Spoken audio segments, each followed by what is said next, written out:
teško meni, posle dva grlata govornika, žena, ne bez grlata.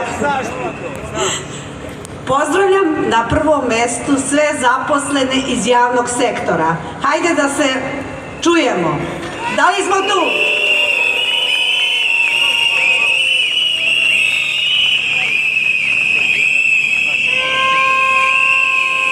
A sada, predškolci, vaše zastavice gore!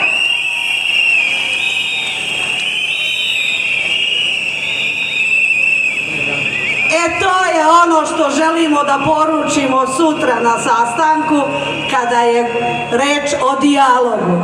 Kakav je to dijalog, naročito reprezentativan, naročito ravnopravan, ako za radnu grupu, za predškolstvo, za pregovaranje sa sindikatima od 17 članova imamo 3 predstavnika sindikata. Ravnopravno nema šta? Sramota.